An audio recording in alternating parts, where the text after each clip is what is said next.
दोस्तों, advance classes online platform पे मैं ब्रजेश कुमार करंट अफेयर्स के साथ आपका स्वागत करता हूं। तैयार हो जाइए करंट अफेयर्स के बेहतरीन क्वेश्चंस, बेहतरीन जानकारी के साथ। आइए देखते हैं पहला क्वेश्चन देखिए, अटलांटिक को पार करने वाला दुनिया का पहला मानव रहित पोत कौन सा है? मानव रहित पोत, ध्यान रखना दोस्तों, ये मानव रहित पोत, इसका जो उद्देश्य है वो उद्देश्य ध्यान रखिएगा आप, वो उद्देश्य इसका जलीय जीवों पर नजर रखना, जलीय जीवों पर नजर रखना और प्लास्टिक का विश्लेषण करना। और हाल ही में इसने अटलांटिक को पार करा है और इसका नाम है मेफ्लोर 400। ध्यान रखना, इसका नाम है मेफ्लोर 400। और ये जो बनाया गया है पोत, ये बनाया गया है आईबीएम के संयोग से, आईबीएम के संयोग से, इंटरनेशनल बिजनेस मशीन, याद रखिएगा, international business machine,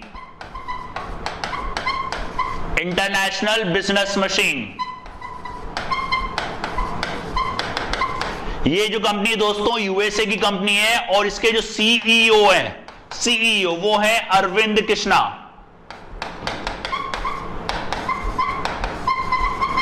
Arvind Krishna याद रखना दोस्तों। और इसमें जो इन्वेस्ट करा है वो करा एक प्रोमेर द्वारा, एक प्रोमेर कंपनी है, इसने इसको बनाया है और इसमें सहयोग करा है इसका आईबीएम ने, प्रोमेर, राइट, ध्यान रखना। और ये जो है, ये ध्यान रखना दोस्तों, 15 मीटर लंबा और 9 टन वजनी है, 15 मीटर लंबा और 9 टन वजनी है, ये याद रखिएगा, राइट। ये 15 मीटर, ये आप देख रहे हैं, इस प्रकार इसकी आकृति रहेगी। और इसका जो उद्देश्य है वो है जलीय जीवों पर नजर रखना और प्लास्टिक विश्लेषण करना आदि कार्य ये करेगा, याद रखिएगा, मेफ्लोर 400, राइट। नेक्स्ट क्वेश्चन देखते हैं। नेक्स्ट क्वेश्चन देखिए, किस कंपनी द्वारा कोविड-19 वैक्सीन फाइंडर टूल शुरू किया गया है? कोविड-19, अभी आपको याद हो हाल ही में कोविड-19 के लिए वैक्सीनेशन चल रहा है, और इस वैक्सीनेशन को आप मान लीजिए 18 प्लस हैं या फिर 45 प्लस हैं, तो उसके लिए आपको स्केड्यूल बुक कराना पड़ता है पूरा अपना रजिस्ट्रेशन करा के लिए। इसके लिए अभी आपके पास जो ऐप है वो है एक तो कोविन और एक है आरोग्य सेतु और एक है उमंग। ये आपके पास 3 है जिसमें आप मतलब कोविड के लिए वैक्सीनेशन स्केड्यूल बुक करा सकते हो। और अभी एक और शुरू करा इसने, किसने? पेटीएम ने, याद रखना, अभी शुरू करा इसको किसने? पेटीएम ने, इसको शुरू करा है पेटीएम में। आप अपना पिन कोड डाल के वैक्सीनेशन स्केड्यूल देख सकते हो और इसके हिसाब से बुकिंग ले सकते हो। तो कौन सी कंपनी है दोस्तों? पेटीएम, याद रखिएगा, ये कंपनी है आपकी पेटीएम, राइट। पेटीएम कोविड-19 टूल, वैक्सीनेशन फाइंड टूल। आपके आसपास कौन सी कोविड, मतलब आपके आसपास अगर आपको वैक्सीनेशन कराना है तो उसको आप फाइंड कर सकते हो, कहां वैक्सीन अवेलेबल है, और उसके हिसाब से आप उसके हिसाब से आप स्केड्यूल फिक्स कर सकते हो। तो ये सुविधा शुरू करी किसने? पेटीएम में। टीकाकरण स्लॉट की उपलब्धता की जांच, टीकाकरण स्लॉट की उपलब्धता की जांच। दोस्तों अगर आपको याद हो, अगर आपने वैक्सीनेशन नहीं कराया है तो उसको जल्दी से जल्दी कराएं। और वैक्सीनेशन का खुलने का जो टाइम है गवर्नमेंट ने डिसाइड करा है, वो कराए आपका शाम को 7 बजे बाद, शाम को 7 बजे के बाद आप अपने आसपास देख सकते हैं। 7 बजे के बाद मतलब लाइनें खुल जाएगी बुक कराने के लिए। और 18 प्लस या 45 प्लस अलग अलग आप लोग वैक्सीनेशन करा सकते हैं। पिन कोड डाल के आप अपने आसपास के एरिया में वैक्सीनेशन की उपलब्धता को देख सकते हैं, राइट, ध्यान रखना, पेटीएम। नेक्स्ट देखते हैं। नेक्स्ट देखिए, आरबीआई के द्वारा किस कंपनी को प्रीपेड भुगतान व्यवसाय के लिए मंजूरी दी गई है?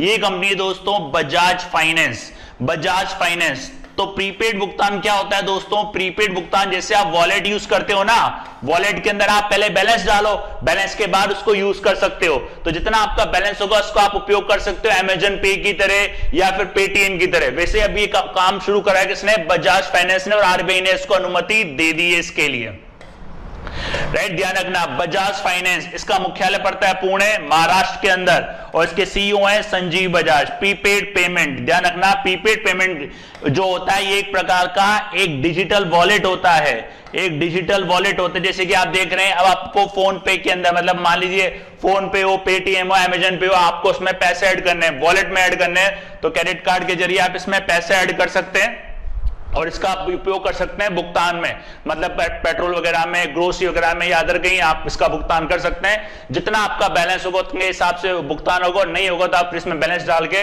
इसको मतलब रिचार्ज करके दोबारा से इसका उपयोग कर सकते हैं। बजाज पे का एक पार्ट है, ध्यान रखना ये बजाज पे का ही एक पार्ट है, राइट। नेक्स्ट क्वेश्चन देखते हैं। नेक्स्ट क्वेश्चन देखिए, life in the clock tower valley किसके द्वारा लिखी गई है? ध्यान रखना, life in the clock tower valley किसके द्वारा लिखी गई है? ये लिखी गई है शकूर राथेर के द्वारा। ये लिखी गई है शकूर राथेर, शकूर राथेर, राइट। और ये जो बुक लिखी गई है दोस्तों, ये लिखी गई है जम्मू कश्मीर के ऊपर, ये जम्मू कश्मीर के ऊपर लिखी गई है। और ये शकूर राठेर, सॉरी राठौर नहीं है, राठेर है,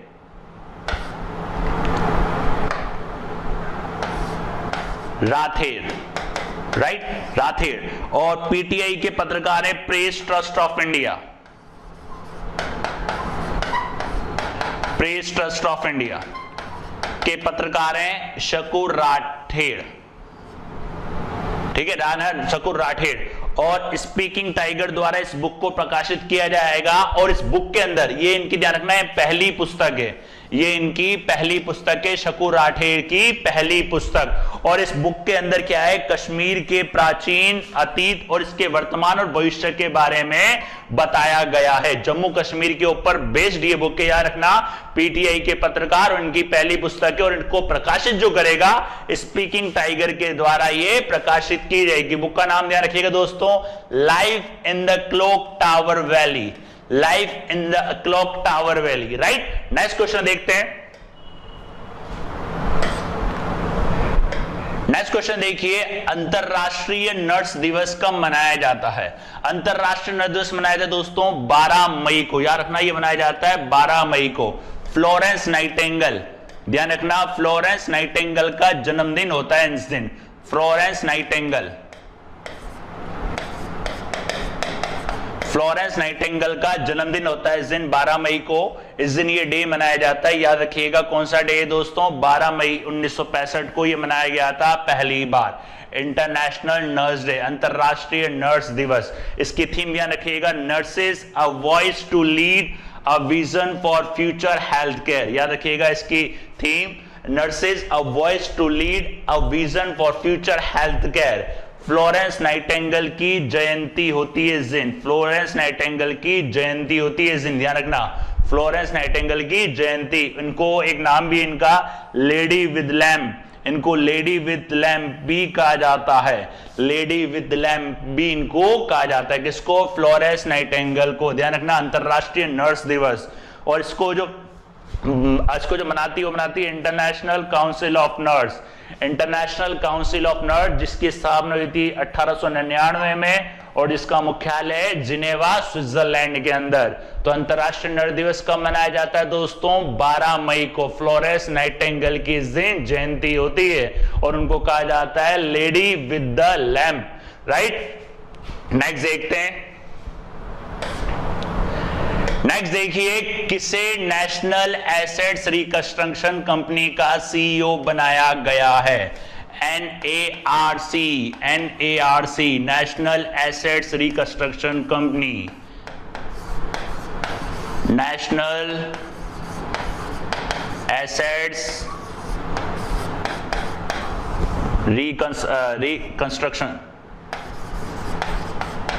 रिकंस्ट्रक्शन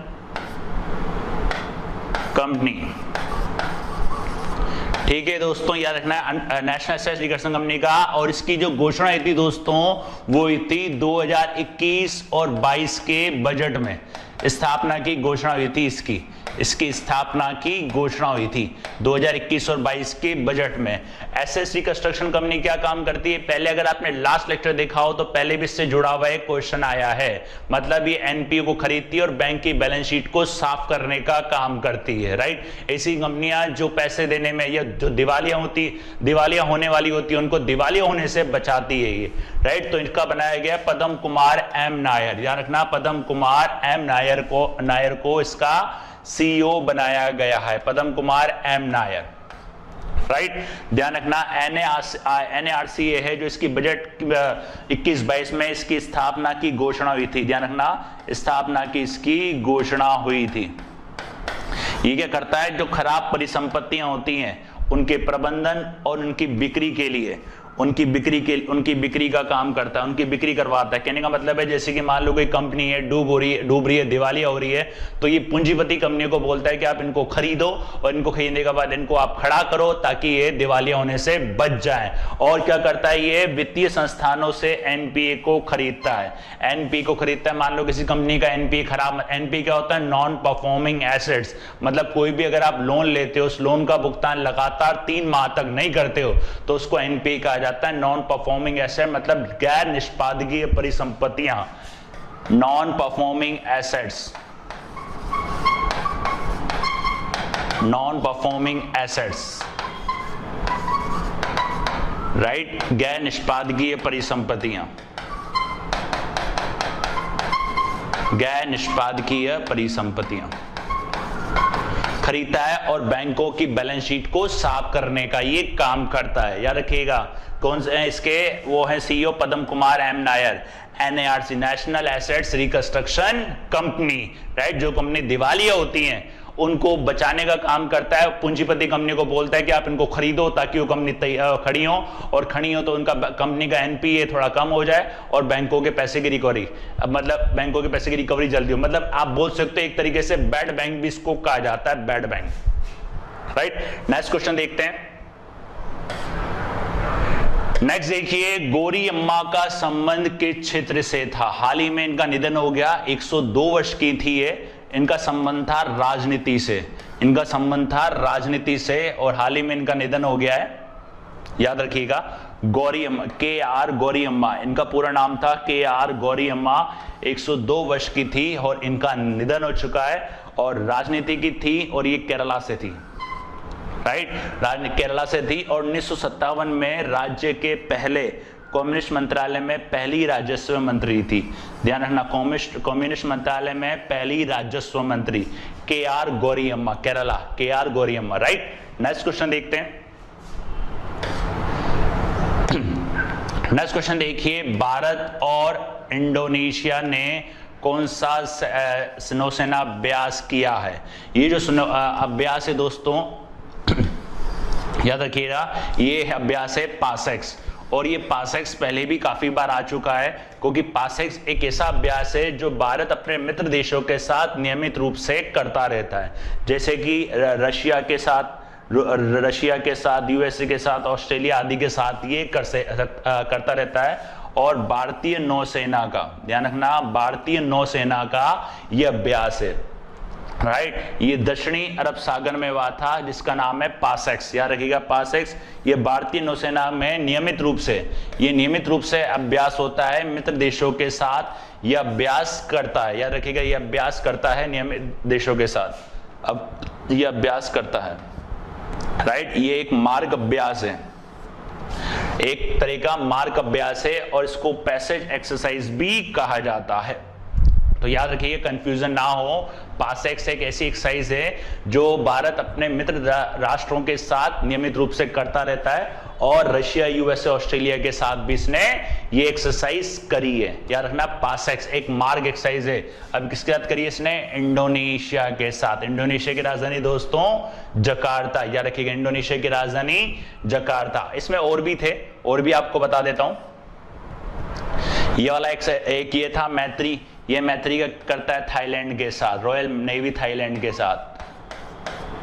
एक है मित्र शक्ति जो श्रीलंका के साथ, एक ये कवच जिसमें भारतीय तीनों सेना शामिल थी, भारतीय तीनों सेना इसके अंदर शामिल थी, राइट।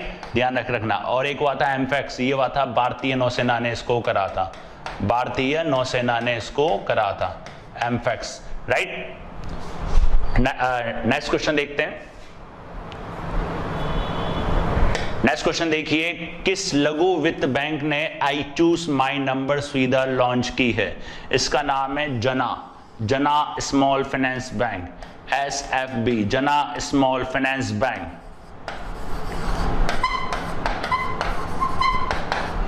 जना स्मॉल फाइनेंस बैंक, याद रखिएगा, इसने ही करा है। आई चूज माई नंबर सुविधा लॉन्च की है जना स्मॉल फाइनेंस बैंक ने। और लघु वित्त बैंक के बारे में मैंने आपको बता रखा है, ये वाणिज्यिक बैंकों का एक छोटा संस्करण होता है जो वाणिज्यिक बैंक भी बन सकता है, तो उसको कहता है लघु वित्त bank. I choose my number कौन सा बैंक है? जना स्मॉल फाइनेंस बैंक, राइट, जना small finance bank. I choose my number, इसका मेन जो खासियत है, जैसे कि बैंक अपने ग्राहकों को बैंक खाता, बचत या चालू खाते के अंतिम 10 अंकों को अपने रूप में चुनने की अनुमति देता है। कहने का मतलब है, मतलब जो भी अकाउंट नंबर है उसका, उसमें आखिरी के 10 अंक अपने हिसाब से कुछ भी डाल सकता है, अपना मोबाइल नंबर भी डाल सकता है, या कुछ भी वो डाल सकता है, राइट। ये डाल सकता है जैसे कि अपने वाइफ का नंबर, अकाउंट नंबर डाल दे, अपने वाइफ का बर्थडे डाल दे, बाइक का नंबर डाल दे, या वेडिंग डेट डाल दे, कोई भी 10 नंबर वो डाल सकता है, वेडिंग डेट या वाइफ बर्थडे या कुछ भी। तो किसने दिया है? ये जना स्मॉल फाइनेंस बैंक ने ये दिया है। और इसका मुख्यालय कहाँ पे? बेंगलोर में एयू फाइनेंस बैंक। एयू मतलब एयू आपको याद हो राजस्थान की है, और शिवालिक आपको बताया गया था। अभी इसको लघु वित्त बैंक का लाइसेंस दिया गया है। और फिनकेयर कहाँ है आपकी? बेंगलुरु में, राइट दोस्तों। तो ध्यान रखना कौन सी है? जना स्मॉल फाइनेंस बैंक। नेक्स्ट देखते हैं। नेक्स्ट देखिए, किस कंपनी को भारतीय चैंबर ऑफ कॉमर्स के द्वारा सम्मानित किया गया है? किस कंपनी को सम्मानित किया है? किस कंपनी को भारतीय चैंबर ऑफ कॉमर्स के द्वारा सम्मानित किया गया है? ये कंपनी है दोस्तों IRDAI। IRDA याद रखिएगा, ये कंपनी है IREDA। इसका फुल फॉर्म है Indian renewable energy development agency limited. ध्यान रखना, इसका ये है इंडियन रिन्यूएबल, याद रखिएगा, Indian renewable energy development agency. इसको हाल ही में दिया गया है ग्रीन ऊर्जा अवार्ड। इसको दिया गया है ग्रीन ऊर्जा अवार्ड, याद रखिएगा, इरेडा कहा जाता है इसको, इरेडा। इसकी स्थापना 1987 और इसका मुख्यालय है न्यू दिल्ली में। इसका मुख्यालय है न्यू दिल्ली में, और ये इसको दिया गया है ग्रीन ऊर्जा अवार्ड, ग्रीन ऊर्जा अवार्ड, राइट। ग्रीन ऊर्जा आप जानते ही हैं, ग्रीन ऊर्जा मतलब जिसके जो स्रोत होते हैं वो होता है सौर ऊर्जा, पवन ऊर्जा, भूतापीय ऊर्जा आदि, ये इसके स्रोत होते हैं। अक्षय ऊर्जा को स्वच्छ ऊर्जा के रूप में भी जाना जाता है, अक्षय ऊर्जा के क्षेत्र में ये काम करता है। और अक्षय ऊर्जा को स्वच्छ क्षेत्र भी जाना जाता है, रिन्यूएबल एनर्जी, ध्यान रखना, नवीनीकरण, रिन्यूएबल एनर्जी, अक्षय ऊर्जा के नाम से भी इसको जान सकते हैं। और अक्षय ऊर्जा को आप स्वच्छ ऊर्जा भी कह सकते हो। उस क्षेत्र में अच्छा काम करने के लिए इसको ये पुरस्कार दिया गया है। और अक्षय ऊर्जा के जो स्रोत हैं वो है सोलर एनर्जी, विंड एनर्जी, भूतापीय एनर्जी और आदि। ये आपके नेचुरल गैस का काम करता है, नेचुरल ऊर्जा का काम करता है, एनर्जी का। तो इसको दिया गया है ग्रीन ऊर्जा अवार्ड ICC के द्वारा, राइट। ये थे आपके अब तक के 10 बेस्ट क्वेश्चन, 10 जानकारी के साथ। मिलते हैं नेक्स्ट क्लास में नेक्स्ट क्वेश्चन के साथ। तब तक के लिए चैनल के साथ जुड़े रहिए, बने रहिए। धन्यवाद।